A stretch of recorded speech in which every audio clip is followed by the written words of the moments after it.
What's the best way to build your retirement nest egg? Well, you're about to find out. Welcome to Get Started Investing, a podcast where we cover everything that you need to know to start or grow your investing journey. My name is Bryce, and as always, I'm joined by my equity buddy, Ren. How are you going? I'm good, Bryce. Very excited for this episode. This is going to be a conversation where we share a lot about how we're thinking about money and the best way everyone else can think about money. It was all sparked from this question from Kieran. Hi guys, Kieran here, long-time listener of the show. Love your work. My question regards the vehicles you use to invest. You guys seem to do a lot of your investing outside of super because you want more control of it and you want early access to it.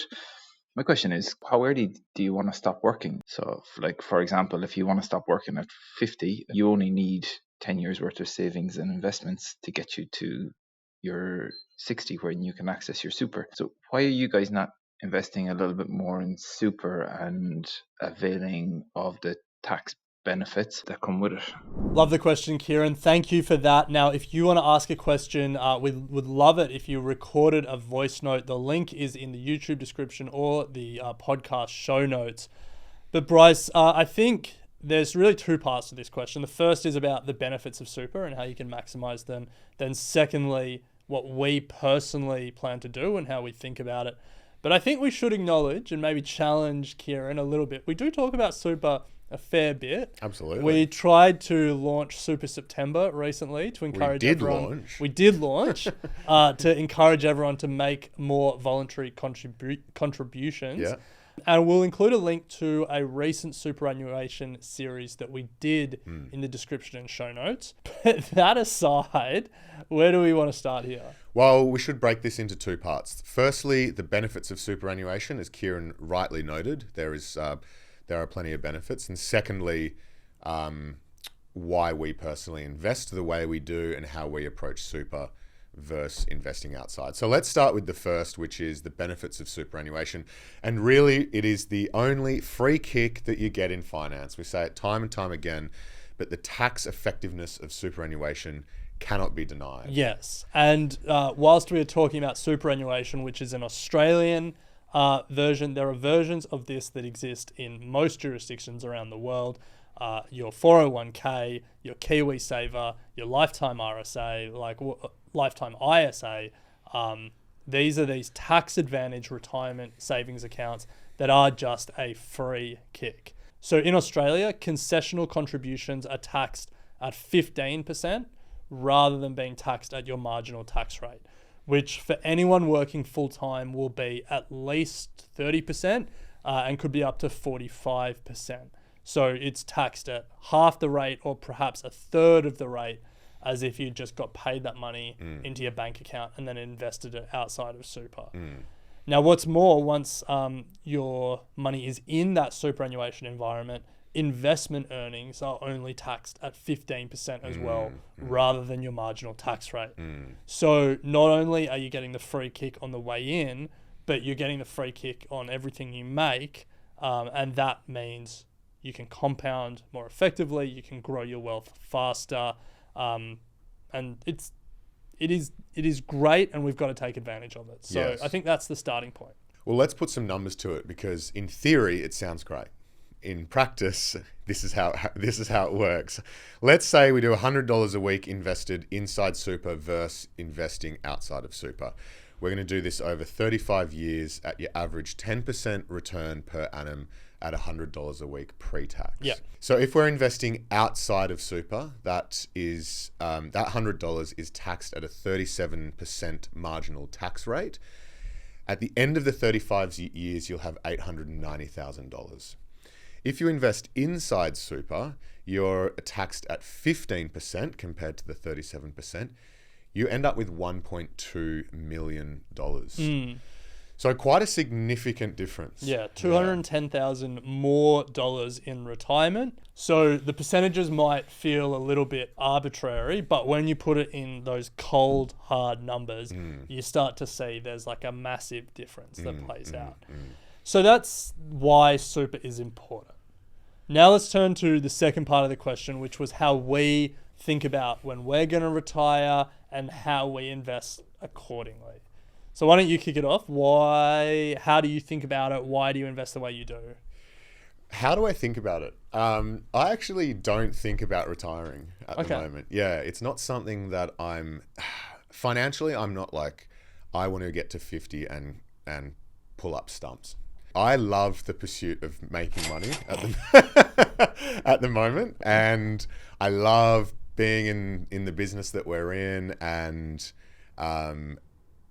being intellectually stimulated and all those sorts of things. So the concept of retirement, I understand it later on in life, and I'm sure I'll get to a point where I start meaningfully thinking about it. But for me at the moment, the name of the game is actually just wealth accumulation.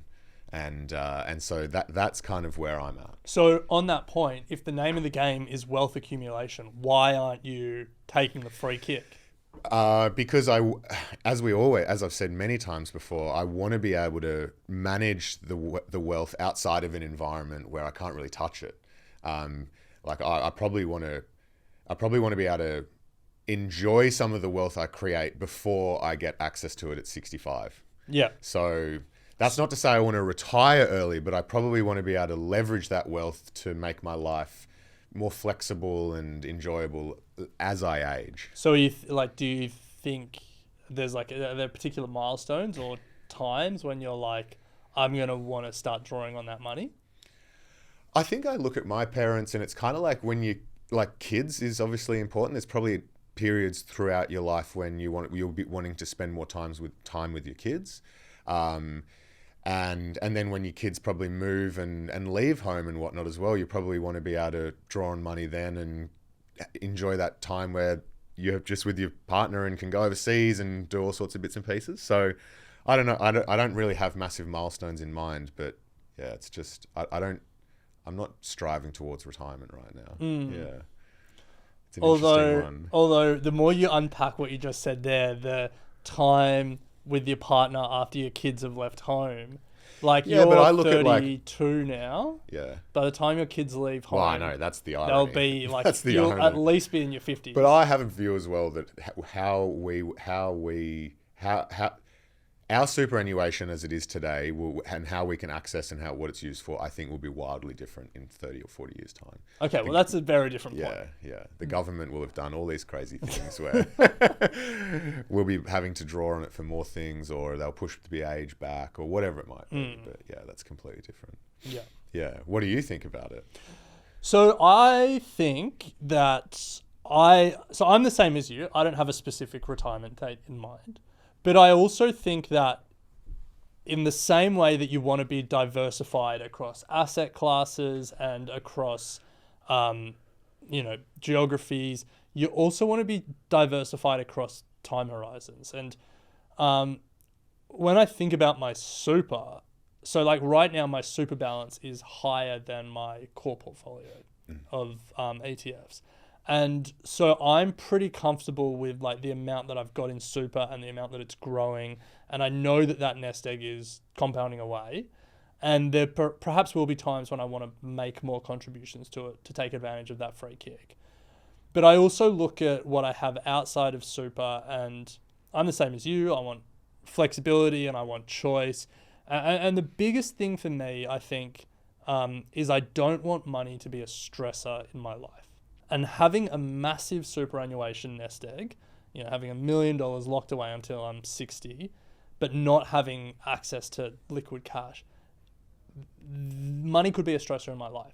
Then you're not liquid, you can't access it, and you can run into challenges or trouble, or you're going to have to work harder than you want to, or take a higher paying job that you hate because you need the paycheck.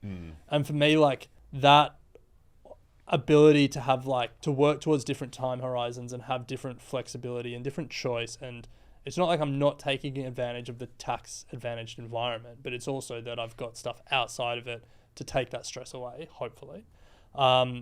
That's really important to me. So I think for me, that's why I think about it. But if I was in a situation where my core portfolio was meaningfully larger than my superannuation account, I would probably have a different answer to you. And I'd probably say, look, I'm going to overweight concessional contributions, take advantage of the free kick, and upweight that for a while until I get the balance right. So for me, I think it's just about you as in all things, you don't want to go all in on one strategy, and you don't And for me, I don't want to go all in on one time horizon. I want to have that choice, and I want money to not be a stressor at any time. Yeah. Yeah. We've done some work with some advisors on the show, and I reckon it slowly eats away at me in a way. I reckon in 12 months, I'll probably be doing some sort of contributions. Yeah, like there's a middle ground where it's like, I don't know how much you put in each fortnight to your investing account, but like just you halve that and you do half into or even super. 10%. Yeah. I remember one advisor we spoke to from Fox and Hare, they were like, we even encourage members to do $50. Yeah. Because I think the comment was it's easier to optimize than start. So Yeah. I think then the thing is like your argument would then be like, what's $50? The $50, the tax advantage, Yeah, you're saving literally dollars. Yeah, Like it's not, you're not massive. maxing contributions. But I think building that muscle and building that habit is probably important. So Bryce, I think that sums it up for us. I think if people watching or listening are thinking about their own retirement planning and how they should balance super and outside of super, I think, well, number one is always seek professional advice and get a plan specifically tailored to your goals and your financial circumstances.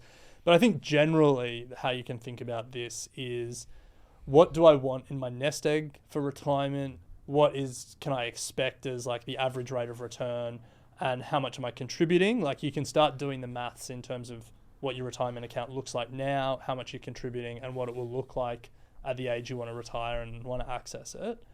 And then it's like, once I'm comfortable with that as my first step, then it's all right, well, what's my priority after that? And is it having money that's more readily accessible, or is it really just maximizing the amount I have in retirement? And So I think like once you're pretty confident that your basic needs are going to be set and sorted in retirement, then you start having some flexibility. Yeah.